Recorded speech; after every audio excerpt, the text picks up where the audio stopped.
सांगोला नगरपालिकेच्या निवडणुकीमध्ये भारतीय जनता पार्टीनं शहाजी बापू पाटील यांची मोठी धास्ती घेतली. भारतीय जनता पार्टीला सर्व पद्धतीचे प्रयत्न करून देखील आपल्याला सांगोल्यामध्ये यश मिळत नाही हे जवळपास लक्षात आले आणि त्यामुळेच काल शहाजी बापूंची सांगोलमधली सभा संपन्न झाल्यानंतर तात्काळ शहाजी बापू पाटील यांची काही कार्यालये आणि त्यांच्या जवळच्या कार्यकर्त्यांच्या घरावर तपास यंत्रणांनी धाडी टाकल्याची माहिती समोर येते आणि त्यामुळं सांगोलच्या राजकारणामध्ये एकच खळबळ उडाली आहे. खरं तर सांगोला शहरामध्ये पाठीमागच्या काही दिवसांपासून ज्या पद्धतीचं राजकारण सुरू आहे त्या राजकारणावर संपूर्ण राज्याचं लक्ष आहे. शहाजी बापू पाटील यांना एकटे पाडून ज्या पद्धतीनं भारतीय जनता पार्टीनं ऐन वेळेला शेतकरी कामगार पक्षाचा उमेदवार आपला उमेदवार म्हणून दिला आणि तेव्हापासूनच खऱ्या अर्थानं सांगोलमधल्या या निवडणुकीमध्ये एक वेगवेगळ्या पद्धतीचे ट्विस्ट तयार झालेत. मुळात शेतकरी कामगार पक्षाच्या लोकांना हे सगळं समीकरण मान्य नव्हतं. काल अनिकेत देशमुखांनी देखील आपल्याला ही भूमिका बाबासाहेब देशमुखांची मान्य नाही असं सांगितलं. मूळचा भाजपचा कार्यकर्ता देखील त्या ठिकाणी नव्यानं आलेल्या या भाजपच्या कार्यकर्त्यांच्या वर्तणुकीमुळे त्या ठिकाणी त्रस्त असल्याची चर्चा आहे आणि कुठेतरी या सगळ्याचा परिणाम म्हणून सांगोल्यामधलं हे जे काही वातावरण आहे नगरपालिकेचं ते शेवटच्या टप्प्यामध्ये आनंदा माने म्हणजे शहाजी बापू पाटील यांच्या गटाकडे झुकतं होतं, जड होतं आणि या सगळ्या गोष्टीनं मग सर्व पद्धतीचे प्रयत्न करून आणि काल अखेर देवेंद्र फडणवीसांची सभा करून सुद्धा सांगोल्यामधलं वातावरण जर तयार होत नसेल तर मग शेवटचा मार्ग करू म्हणून सत्ताधाऱ्यांनी ह्या तपास यंत्रणांचा वापर केलाय का असा प्रश्न आता सांगोलच्या जनतेला पडायला लागलाय. मुळातच इथल्या तपास यंत्रणा सीबीआय असेल, ईडी असेल, ह्या सगळ्या गोष्टी या सत्ताधाऱ्यांच्या हातातलं भावलं म्हणून काम करायला लागलेत अशा पद्धतीचे आरोप विरोधक करतायत. जनमानसातून ते बोलून दाखवलं जातंय आणि मग असं असताना तपास यंत्रणांनी ऐन उद्या मतदान असताना ज्या पद्धतीच्या धाडी ह्या विरोधकांवर टाकायला सुरुवात केली आहे त्यातून कुठेतरी भारतीय जनता पार्टी आपल्या हातातल्या तपास यंत्रणांचा किती चुकीच्या पद्धतीने वापर करते या संदर्भातल्या चर्चा खरं तर सध्या सांगोल शहरामध्ये सुरू झालेत.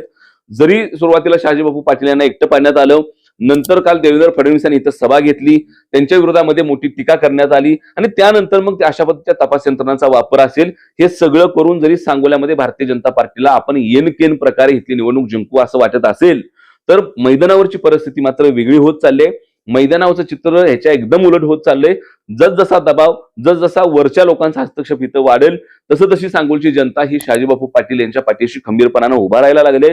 तशा पद्धतीचे रिपोर्ट आम्हाला ग्राउंड रिपोर्टमध्ये दिसत आहेत, तशा पद्धतीच्या प्रतिक्रिया लोक देत आहेत. मुळात या सांगोलच्या निवडणुकीमध्ये आतापर्यंत भाई गणपतराव देशमुख विरुद्ध त्या ठिकाणी शहाजी बापू पाटील हा सामना रंगायचाच, परंतु इथला असायचा तो एकमेकांच्या बरोबरीचा असायचा. परंतु ज्या पद्धतीनं या सांगोलच्या राजकारणामध्ये पालकमंत्र्यांनी हस्तक्षेप केला त्यामुळे मूळ कुठेतरी सांगोलकरांच्या भावना दुखावल्या होत्या आणि त्यानंतर काल थेट नगरपालिकेच्या निवडणुकीमध्ये शहाजी बापूंच्याच विरोधामध्ये आणि आनंदा माने ज्यांनी लोकसभेला भाजपचंच काम केलं त्यांच्या विरोधामध्ये त्या ठिकाणी देवेंद्र फडणवीसांनी जी सभा घेतली त्यामुळे कालपासूनच सांगोल्यातलं वातावरण हे पुन्हा एकदा शहाजी बापूंच्या बाजूने झुकत होतं आणि आज अखेर त्या ठिकाणी ज्या पद्धतीच्या बातम्या सोशल मीडियावर फिरतायत, ज्या पद्धतीची माहिती आपल्याला मिळते आणि एकूण शहाजी बापू पाटील यांच्या कार्यालयावर आणि त्यांच्या कार्यकर्त्यांच्या घरी धाडी टाकल्या जात आहेत त्यातून भारतीय जनता पार्टी सांगोल्यामध्ये भ्यायले, सांगोल्यामध्ये शहाजी बापूंचं पारडं जड आहे आणि मग या पराभवाच्या भीतीनं शेवटचं अस्त्र म्हणून या तपास यंत्रणांचा वापर केल्याची चर्चा आता मैदानावर आणि सांगोला शहरामध्ये सुरू झाली आहे. जी चर्चा भाजपला परवडणारी नाही, पालकमंत्र्यांना, मुख्यमंत्र्यांना परवडणारी नाही. कारण जितका दबाव तंत्राचा वापर, जितक्या राजकीय शक्तींचा वापर, जितका त्या ठिकाणी प्रेशर करून तिथलं राजकारण तुम्ही लढवचाल त्याच्या एक्झॅक्टली उलट लोकांची मानसिकता त्या ठिकाणी कुठल्याही शहरामध्ये तयार होत असती. सांगोल्यापासूनच शेजारी असलेल्या पंढरपूरमध्ये देखील ज्या पद्धतीनं मुख्यमंत्री असतील, पालकमंत्री असतील ह्या कॉरिडॉरचं कारण सांगून आणि ते तिथलं एकूण आर्थिक व्यवहार बघून ज्या पद्धतीचा हस्तक्षेप आणि ज्या पद्धतीच्या दबावाचं राजकारण आहे कुठल्याही पद्धतीमध्ये ही पंढरपूरची जागा देखील आपल्याला मिळाली पाहिजे म्हणून वेगवेगळ्या गोष्टींचा वापर करतायत. तेच तंत्र सांगोल्यामध्ये वापरलं गेले आणि सांगोल्यामधला हा संपूर्ण जो काही दबाव आहे, जे यंत्रणांचं प्रेशर आहे, ज्या पद्धतीनं शासनाच्या हातात असलेल्या ह्या यंत्रणा शासन आपल्याला पाहिजे तसं वापरते हा त्यांच्यावर जो आरोप होतोय तो आरोप पुन्हा पुन्हा हेच शासन सिद्ध करून दाखवतोय. भारतीय जनता पार्टी असेल किंवा इथले मुख्यमंत्री, पालकमंत्री असतील यांच्या हातामध्ये या तपास यंत्रणा आहेत. भारतीय जनता पार्टी या तपास यंत्रणांचा वापर आपल्या स्वार्थासाठी, आपल्या फायद्यासाठी करते, विरोधकांना भीती दाखवण्यासाठी करते, विरोधकातल्या लोकांवर आरोप करायचे, त्यांच्या मागे ईडीचा सशिमिरा लावायचा आणि पुन्हा तीच लोक आपल्या पक्षामध्ये घ्यायची आणि ती लोक त्या ठिकाणी खऱ्या अर्थानं स्वच्छ करून पुन्हा एकदा लोकांच्या समोर न्यायची. हा जो खेळ मागच्या काही वर्षांपासून भारतीय जनता पार्टीचा सुरू आहे तो सामान्य माणसांच्या लक्षात येत नाही अशा पद्धतीची परिस्थिती नाही. किंबहुना संघामधली काही लोक देखील अशा पद्धतीच्या राजकारणावर नाराज असल्याचा अंडर करंट आहे तो पंढरपूर शहरामध्ये देखील आहे. आणि मग एका बाजूला हे सगळं असताना दुसऱ्या बाजूला ह्या तपास यंत्रणांचा वापर करून ऐन निवडणुकीच्या तोंडावर कोण जर कुणाची जर रसद तोडून ह्या निवडणुका जिंकायचा प्रयत्न करत असेल तर इथल्या पब्लिकला किंवा इथल्या जनतेला हे सगळं कळतंय, कळत नाही असं होणार नाही. त्यामुळे कुठेतरी या सगळ्या दबाव तंत्राचा, या सगळ्या तपास यंत्रणांनी काल ज्या पद्धतीने धाडी टाकल्या, याचा सांगोला शहरामध्ये शहाजी बापूंना उलट पक्षी फायदा व्हायला लागलाय. ज्या पद्धतीचा सोशल मीडियामध्ये स्टेटस पडतात, ज्या पद्धतीने फेसबुकला पोस्ट पडायला लागलेत, ज्या पद्धतीच्या चर्चा सांगोल्यामध्ये सुरू झालेत, त्यातून काल झालेल्या देवेंद्र फडणवीसांच्या सभेनं आणि रात्री टाकलेल्या ह्या तपास यंत्रणांच्या धाडीनं कुठंतरी शहाजी बापूंची क्रेज आणखी वाढली आहे. या मैदानामध्ये शहाजी बापूंनी विकास कामं करून देखील, या मैदानामध्ये शहाजी बापूंनी पाठीमागच्या अनेक वर्षामध्ये जेवढा निधी आला नव्हता तेवढा निधी आणूनही या सांगोला तालुक्याची दुष्काळाची जी काही ओळख आहे ती मिटवण्याचं काम शहाजी बापू पाटील यांच्या माध्यमातून झाल्याची चर्चा असताना कुठेतरी शहाजी बापूंना ज्या पद्धतीनं विधानसभेमध्ये देखील साठलोट करून त्या ठिकाणी पराभूत करण्यात आलं याची खंत सांगोलकरांना आहे. आपण कामाचा माणूस पाडला ही खंत सांगोलकरांना आहे.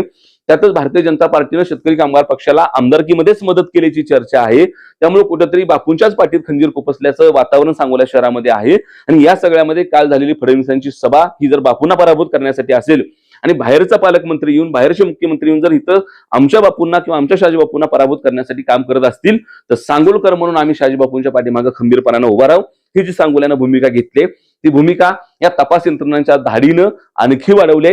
लोक चिडून तीव्रपणानं अशा पद्धतीच्या दबाव तंत्राला न बळी पडता तुम्ही तपास यंत्रणांचा वापर जर विरोधकांना धमकवण्यासाठी आणि संपवण्यासाठी करत असाल, तर ही सामान्य जनता विरोधकांच्या पाठीमागे खंबीरपणानं उभे हे दाखवत त्या ठिकाणी पुन्हा बापूंच्या पाठीमागे उभा राहणार आहे. त्याचा परिणाम कदाचित उद्याच्या ह्या 3 तारखेच्या निवडणुकीमध्ये त्या ठिकाणी बघायला मिळू शकतो. उद्या समजा हे सगळं करून म्हणजे पालकमंत्र्यांनी सुरुवातीपासून हस्तक्षेप केला, पालकमंत्र्यांनी शेतकरी कामगार पक्षाचा एवढ्या वर्षाचा उमेदवार त्या ठिकाणी आपल्याकडे घेतला, तो भारतीय जनता पार्टीच्या तिकिटावर उभा केला. या सांगोल्याची जी ओळख शेतकरी कामगार पक्ष आहे त्याचा एक सुद्धा साधा एबी फॉर्म असलेला माणूस इथं नगरसेवकाच्या पदाच्या निवडणुकीला उभा राही नाही हे खंत असणं असेल, मूळचा इथला भारतीय जनता पार्टीचा कार्यकर्ता नाराज असणं असेल, शहाजी बापूंवरच्या ह्या सगळ्या दबाव तंत्राचा भाग असेल, या सगळ्या गोष्टींचा परिणाम म्हणून जर उद्या इथं भारतीय जनता पार्टी पराभूत झाली तर याचं सगळं खापर हे पालकमंत्र्यांवर फुटलं जाणार आहे. कारण त्यांनी इथं जो हस्तक्षेप केलाय तो सांगोलकरांना मान्य नसल्याची आणि या पद्धतीचं राजकारण पूर्वी कधीच सांगोल्यात नसल्याची चर्चा वेळोवेळी आपण मैदानावर बघतोय. धन्यवाद.